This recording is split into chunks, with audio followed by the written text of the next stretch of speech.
आप पढ़ाई कर सकते हैं हमारे एप्लीकेशन के माध्यम से बिल्कुल फ्री में। तो आज ही उसे डाउनलोड करें, जिसमें आपको क्लास 6 से 10वीं तक के चैप्टर वाइज वीडियो मिलेंगे तथा साथ ही पीडीएफ नोट्स मिलेंगे। तो आज ही उसे डाउनलोड करें, लिंक दे रखी है उसकी डिस्क्रिप्शन में। देखिए, आज की जो क्लास है वो है कक्षा 10 की। प्रश्नावली है 15.3 वृत्त की परिधि एवं क्षेत्रफल। और इस क्लास के अंदर हम क्वेश्चन करेंगे 5, 6, 7 और 8, यानी टोटल 4 क्वेश्चन करेंगे। तो आप इस क्लास को पूरा ज़रूर देखिए। देखो, क्वेश्चन नंबर 5 आपको यहाँ पे दे रखा है कि एक वृत्ताकार पार्क की त्रिज्या, एक वृत्ताकार पार्क है उसकी आपको त्रिज्या दे रखी है, ठीक है, 3.5 मीटर, और पार्क के चारों ओर 1.4 मीटर चौड़ा फुटपाथ बना हुआ है, जैसे कि आपको इस चित्र में दिखाया गया है। तो फुटपाथ का क्षेत्रफल ज्ञात कीजिए। तो देखो, पार्क के चारों ओर, यानी ये बीच वाला जो आपको सफ़ेद दिख रहा है ये पार्क हो गया, और पार्क के ये चारों तरफ क्या हो गया, रास्ता हो गया, फुटपाथ हो गया। तो आपको इस फुटपाथ का क्षेत्रफल निकालना है। तो वृत्ताकार पार्क की त्रिज्या आपको कितनी दे रखी है, आर, ये आपको दे रखी है 3.5 मीटर। इसको सरल कर लेते हैं। 3.5 पॉइंट हटाया, पॉइंट की जगह एक संख्या, तो 10, यानी 35/10, 5 से काट दो 7 और 5 दूनी 10, यानी 7/2 मीटर। यानी जो वृत्ताकार पार्क है ये जो त्रिज्या दे रखी है R1 दे रखी है, इसे हम R1 मान लेते हैं, R1 इसे मान लेते हैं। अब ध्यान से देखो, ये पार्क की त्रिज्या हो गई और ये फुटपाथ सहित पार्क की त्रिज्या हो गई, यानी यहाँ से अगर इसको काउंट करें तो ये फुटपाथ सहित पार्क की त्रिज्या हो गई। तो आपको क्या करना है, फुटपाथ ये, अच्छा, R2 ये है आपके क्या, पार्क की त्रिज्या, और ये हो जाएगी आपके R1। टोटल क्या है R1, वो हो जाएगी फुटपाथ सहित पार्क की त्रिज्या, यानी R1। देखो ध्यान से देखो, फुटपाथ सहित इस पार्क की त्रिज्या R1 हो गई, और सिर्फ ये पार्क की त्रिज्या हो गई R2, ठीक है, ये R2 हो गई। अब यहाँ पे ध्यान से देखो, ये यहाँ से यहाँ तक थी 3.5, और यहाँ ये हो आपके 1.4, तो टोटल कितनी हो गई, 1.5 प्लस 1.4, तो जोड़ लो इसको, 5 और 4 9, यानी 4.9। इसको सरल कर लेते हैं, पॉइंट हटाया, पॉइंट की जगह 1, ठीक है, 49/10 कितनी आ गई, 49/10 मीटर। ये किसकी त्रिज्या आ गई आपके सामने, पार्क सहित फुटपाथ का जो है वो फुटपाथ और पार्क की त्रिज्या आ गई। अब आपको फुटपाथ का निकालना है, तो मैं क्या करूँगा, इस पार्क सहित फुटबॉल का जो फुटपाथ है उसका क्षेत्रफल निकालूंगा और इस पार्क का निकाल दूंगा। तो जब मैं पार्क सहित इस फुटपाथ का निकालूंगा तो, और उसके बाद इसमें से मैं पार्क का माइनस निकाल दूंगा तो फुटपाथ का आ जाएगा। तो क्या करना आपको, सबसे पहले फुटपाथ का क्षेत्रफल कैसे निकालेंगे कि पार्क सहित फुटपाथ का क्षेत्रफल, उसमें से माइनस कर लेंगे पार्क का क्षेत्रफल, यानी फुटपाथ सहित पार्क के क्षेत्रफल में जब मैं ये पूरा निकालूंगा ये त्रिज्या मान के, तो पूरे बड़े वृत्त का आएगा, उसमें से अगर मैं इस छोटे वृत्त का माइनस निकालूंगा तो इसका आ जाएगा। तो देखो, पार्क सहित फुटपाथ का क्षेत्रफल यानी वृत्त का क्षेत्रफल क्या होता है, πr², और पार्क सहित त्रिज्या कितनी है, वो है R1, माइनस इसमें से πr², ये पार्क का क्षेत्रफल ये रहा, तो पार्क की त्रिज्या R2। देखो दोनों में पाई कॉमन है, पाई बार ले लिया, तो R1 का स्क्वायर माइनस R2 का स्क्वायर, सरल करो इसको आगे, पाई की जगह पाई, और R1 है आपके यहाँ पर 49/10, ठीक है, उसका स्क्वायर, फिर माइनस करना है R2 है 7/2, उसका स्क्वायर, ठीक है। अब आपको इसको क्या करना है, सरल करना है। देखो इसको सरल करते हैं, पाई की जगह लिख दिया मैंने 22/7, और यहाँ पे आपको एक सर्वसमीका नजर आ रही है A² माइनस B², यानी इन दोनों को एक बार जोड़ लेंगे और एक बार घटा देंगे। कैसे कि 49/10 प्लस 7/2 एक बार जोड़ लिया और एक बार 49/10 माइनस 7/2 ऐसे मैंने यहाँ पे इसको कर दिया। तो अब आगे देखो यहाँ पे क्या करना है, 22/7, ठीक है, दोनों का एलसीएम आ गया 10, फिर ये हो गए 49 प्लस 2 का भाग 10 में 5 बार, 5 को 7 से गुणा किया तो 35, और इधर आ गया यहाँ पे दोनों का एलसीएम 10, 49 माइनस कितना हो जाएगा यहाँ पे 35। सरल करो इसको आगे, देखो 22/7 ये हो जाएगा 9 और 5 14, फिर 1 4 और 4 8, 84/10, और ये आ जाएंगे 4 1 14/10। अब यहाँ पे देखो क्या करना आपको, इनको सबको सरल करना है। तो 22/7 इंटू 84/10 इंटू 14/10, 7 से इसको काट दिया 2 बार, ठीक है, 2 बार इसको यहाँ से काट दिया। तो अब यहाँ पे क्या करना है, इनको गुणा कर देते हैं, 22 इंटू 84 इंटू 2 बटा नीचे कितना जाएगा 100, ठीक है।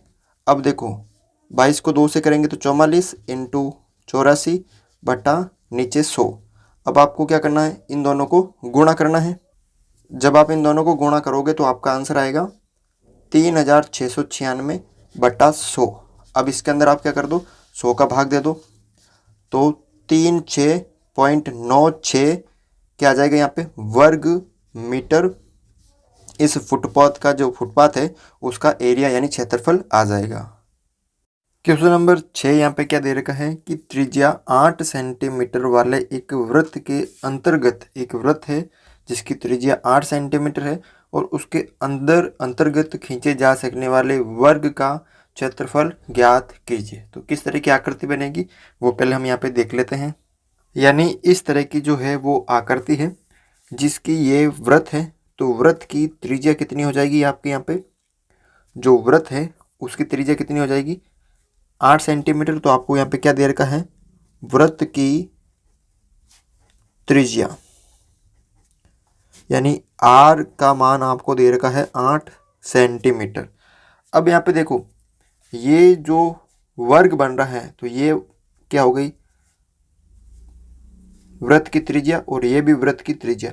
तो ये जो त्रिज्या है 2 बार ये क्या बन रही है, इस वर्ग का विकर्ण बन रहा है। क्या बन रहा है, वर्ग का विकर्ण, ठीक है ना। तो यानी वर्ग का विकर्ण कितना बन रहा है 8 + 8 बराबर 16 सेंटीमीटर। यानी 8 यहाँ तक हो गई, फिर 8 यहाँ तक हो गई, 16 सेंटीमीटर हो गई। अब वर्ग का जो विकर्ण का सूत्र होता है, वर्ग का विकर्ण उसका जो सूत्र होता है √2 इंटू भुजा, यानी आपको इस वर्ग की भुजा निकाल लेनी है। तो विकर्ण है 16 बराबर √2 इंटू भुजा, ठीक है। तो 16 √2 इधर भाग में आ जाएंगे बराबर भुजा।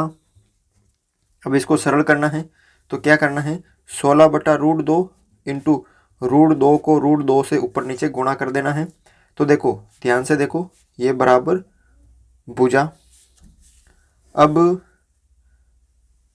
16 को √2 से गुणा किया तो 16 √2 और √2 को √2 से गुणा किया तो 2 आ गया बराबर भुजा, ठीक है। अब इसको सरल कर दो, 2 को 16 से काटा 8 बार, तो 8 √2 बराबर ये आ गई भुजा। किसकी भुजा आ गई, वर्ग की भुजा। अब आपको क्या करना है, वर्ग का क्षेत्रफल निकालना है। तो वर्ग का क्षेत्रफल क्या सूत्र होता है, भुजा इंटू भुजा या भुजा स्क्वायर। तो भुजा कितनी है 8 √2 उसका स्क्वायर। अब देखो 8 का स्क्वायर हो गया 64 इंटू √2 इंटू √2 यानी 2, √2 का स्क्वायर √2 इंटू √2 और रूट से रूट हट जाएगा और 2 आ जाएगा, यानी 100 कितना आ गया यहाँ पे 28 सेंटीमीटर स्क्वायर। यानी इस वर्ग का जो क्षेत्रफल है वो आपको कितना प्राप्त हो गया 128 सेंटीमीटर स्क्वायर। क्वेश्चन नंबर 7 है, यहाँ पे क्या दे रखा है कि दी गई आकृति 15.6 में ABMC ये जो आकृति दे रखी है आपको, ये वाली ये जो आकृति दे रखी है ये क्या है, 14 सेंटीमीटर वाले एक वृत्त का चतुर्थांश जो है चौथा हिस्सा है। चतुर्थांश का मतलब कोई एक वृत्त है उसका ये चौथा हिस्सा है, ये वाला। ठीक है, वृत्त की त्रिज्या दे रखी है 14 सेंटीमीटर, यानी ये वाली जो लंबाई है ये कितनी है 14, तो ये वाली भी कितनी हो जाएगी 14 हो जाएगी। तथा BC को व्यास मानकर, ये BC को व्यास मानकर एक अर्धवृत्त और खींचा गया, यानी BC को व्यास मानकर ये मैंने अर्धवृत्त और बना लिया है। तो आपको क्या करना है, छायांकित भाग का क्षेत्रफल ज्ञात करना है, यानी इस छायांकित भाग का निकालना। तो पहले मैं क्या करूँगा, पहले देखो इस पूरे का निकालूंगा, इस वाले वृत्त का 14 सेंटीमीटर वाला एक है चतुर्थांश, इसका निकालूंगा। तो इसमें इसका भी शामिल आ जाएगा, इसका भी शामिल आ जाएगा। फिर मैं क्या करूँगा, इस त्रिभुज का निकाल लूँगा। ठीक है, इस त्रिभुज का निकाल लूँगा। तो त्रिभुज वाले का और इस चतुर्थांश में से क्या करूँगा, त्रिभुज वाले का माइनस कर दूंगा, तो इसका आ जाएगा। फिर मैं इस अर्धवृत्त का निकाल दूंगा, फिर अर्धवृत्त में से ये माइनस कर दूंगा, तो इसका आ जाएगा। तो यहाँ पे ध्यान से देखो, सबसे पहले क्या क्या दे रखा है आपको, जो है वो लिखना है। तो चतुर्थांश जो आपको दे रखा है, चतुर्थांश ABMC की त्रिज्या कितनी दे रखी है 14 सेंटीमीटर।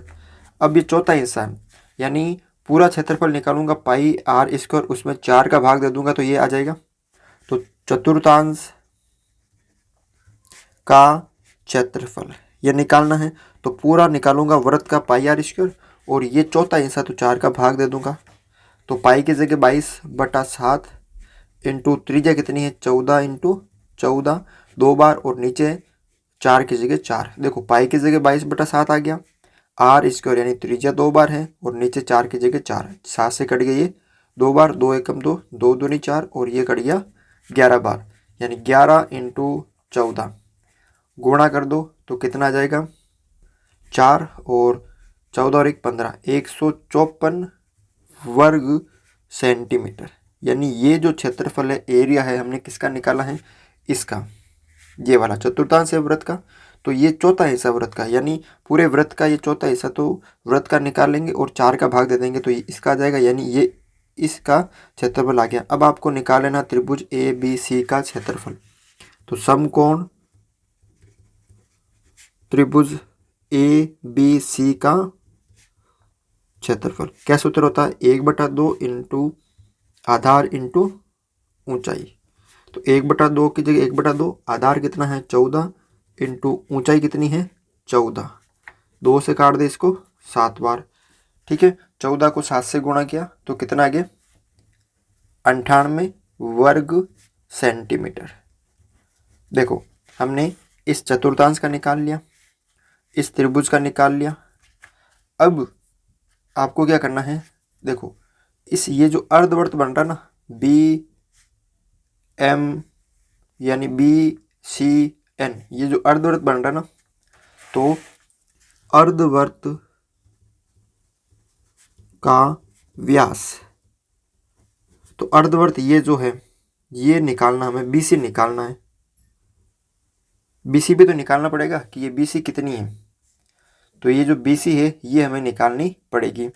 तो BC कैसे याद करेंगे, ये कर्ण हो गया, कर्ण का स्क्वायर बराबर AB² plus AB² plus AC²। ये कर्ण का स्क्वायर बराबर AB² प्लस लंब स्क्वायर प्लस आधार स्क्वायर। AB कितना है 14 का स्क्वायर प्लस AC कितना है 14 का स्क्वायर। ठीक है, 14 का होता है 196 प्लस 196, तो BC का स्क्वायर, तो BC का स्क्वायर बराबर कितना हो जाएगा यहाँ पे 392। स्क्वायर हटाएंगे तो दोनों तरफ रूट कर देंगे, तो आ जाएगा BC बराबर 14√2। यानी अर्धवृत्त की जो व्यास है, अर्धवृत्त का व्यास, यानी ये जो अर्धवृत्त आपके प्राप्त हुआ है इसका व्यास कितना आ गया 14√2। अब आपको क्या करनी है, अर्धवृत्त की त्रिज्या, अर्धवृत्त की त्रिज्या। तो त्रिज्या कैसे ज्ञात करेंगे, r यानी जो व्यास है उसमें 2 का भाग दे देंगे, यानी 7√2, 2 से कट गई ये 7 बार। तो अर्धवृत्त की जो त्रिज्या है वो 7√2 है। अब यहाँ पे ध्यान से देखो, हमने इस चतुर्थांश का निकाल लिया, इस त्रिभुज का निकाल लिया। अब अर्धवर्त का निकालो आप, तो अर्धवर्त का क्षेत्रफल पूरे का कितना होता है, पाई आर स्क्वायर होता है, और आधा करेंगे तो इसमें 2 का भाग दे देंगे, तो पाई की जगह 22/7। ठीक है, ऊपर आर कितनी बार है, त्रिज्या 7√2 और 7√2, क्योंकि त्रिज्या हमने अर्धवर्त की कितनी निकाली थी, 7√2, तो त्रिज्या 2 बार है तो 7√2 इंटू 7√2, और नीचे यहाँ पे ये 2, 7 से 7 ये कट गए, 2 से ये 11 बार कट गए, तो क्या बचा 11 इंटू √2 इंटू 7√2। तो देखो 11 को 7 से गुणा किया तो 77 इंटू √2 इंटू √2, तो 77, √2 को √2 से गुणा किया तो 2 आ गए, क्योंकि रूट वाली संख्या से रूट वाली संख्या को गुणा करेंगे तो हट जाएगा।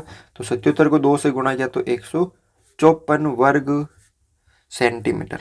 देखो हमने यहाँ पे तीनों के निकाल लिए, इस चतुर्थांश का भी निकाल लिया और इस त्रिभुज का भी निकाल लिया, इस अर्धवर्त का भी निकाल लिया। अब आपको क्या करना है, छायांकित भाग का क्षेत्रफल निकालना। किसका निकालना है, छायांकित भाग का क्षेत्रफल। तो छायांकित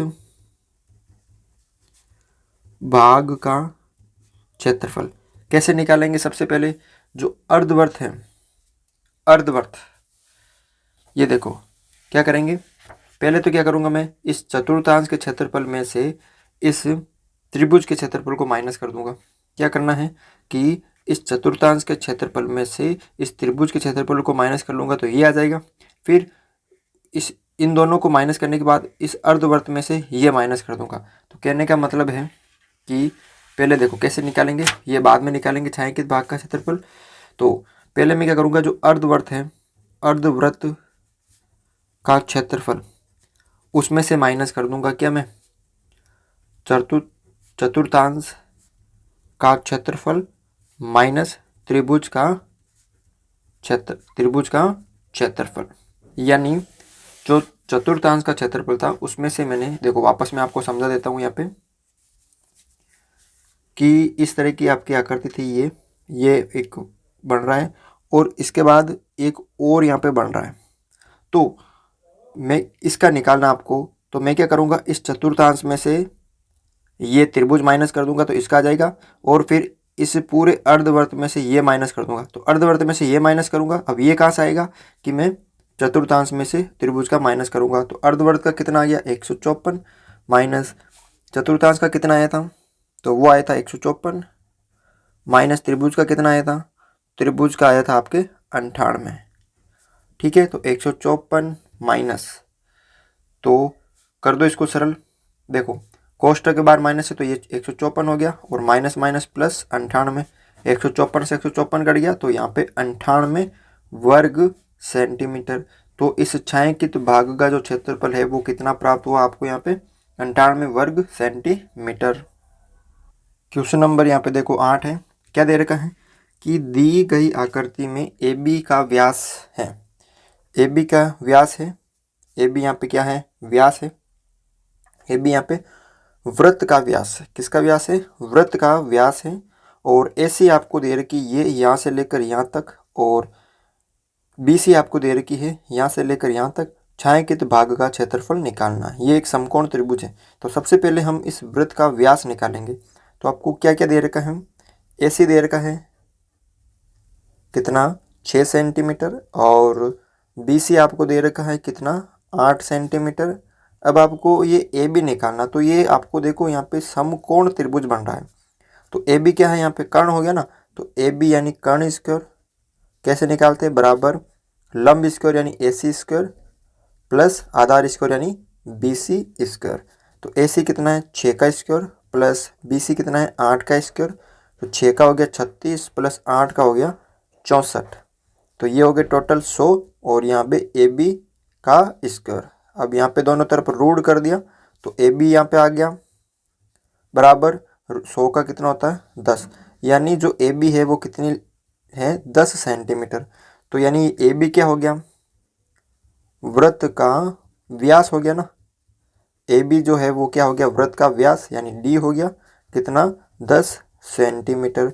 तो वृत्त की त्रिज्या कितनी हो जाएगी, वृत्त की त्रिज्या ये आर कितनी हो जाएगी, यानी 10/2 यानी 5 सेंटीमीटर, यानी यहाँ से लेकर यहाँ तक कितनी हो जाएगी, 5 सेंटीमीटर।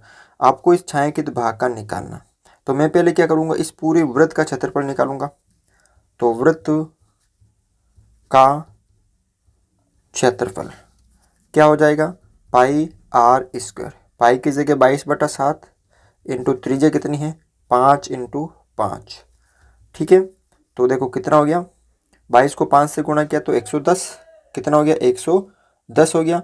और उसके बाद ध्यान से देखो, ये 110 इंटू 5/7 तो 550/7 सरल कर दो इसको, कितना आ जाएगा यहाँ पे,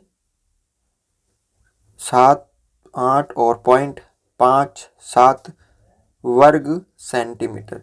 यानी इस पूरे जो वृत्त का क्षेत्रफल है, पूरे वृत्त का कितना आया था, 78.57 वर्ग सेंटीमीटर। अब आपको इस त्रिभुज का भी निकाल लेना है। किसका निकाल लेना है, इस त्रिभुज का। तो इसके नीचे करना है त्रिभुज ए बी सी का क्षेत्रफल, त्रिभुज ए बी सी का क्षेत्रफल। अब ये कैसा है, समकोण है, तो 1/2 इंटू आधार इंटू ऊंचाई। 1/2 आधार कितना इसका, ये एसी कितनी है, 6 है, और ऊंचाई कितनी, ये वाली बीसी 8। 2 से काटा इसको 3 बार, और 8 को 3 से गुणा किया तो 24 वर्ग सेंटीमीटर। ये आपके आ गया त्रिभुज का। अब आपको इस छायांकित भाग का निकालना है। तो छायांकित भाग का क्षेत्रफल कैसे करेंगे कि वृत्त का जो क्षेत्रफल है पूरा, जब हमने वृत्त का क्षेत्रफल निकाला तो इस त्रिभुज का भी आ गया था और इस छायांकित भाग का भी आ गया था। उसमें से हम सिर्फ इस त्रिभुज के जो क्षेत्रफल है, त्रिभुज का क्षेत्रफल, इसको हम माइनस कर लेंगे। यानी वृत्त का आया था 78.57, इसमें से त्रिभुज का 24 हम अगर माइनस कर लेते हैं तो आपके पास आ जाएगा 54.57 वर्ग सेंटीमीटर। ठीक है ना। यानी पहले आपको पूरे वृत्त का निकाल लेना है। वृत्त का अगर आपको व्यास नहीं दे रखी थी तो व्यास निकाला, फिर व्यास की हमने त्रिज्या बनाई, फिर इस वृत्त का निकाला। जब हमने इस वृत्त का निकाला था तो इस छायांकित भाग का भी आ गया था और इस त्रिभुज का भी आ गया था। हमें सिर्फ इस छायांकित भाग का निकालना था। तो हमने क्या किया, इस त्रिभुज का इस पूरे वृत्त में से माइनस कर दिया, तो किसका आ गया, इस छायांकित भाग का। ठीक है, तो इस तरह से ये आप कर सकते हो।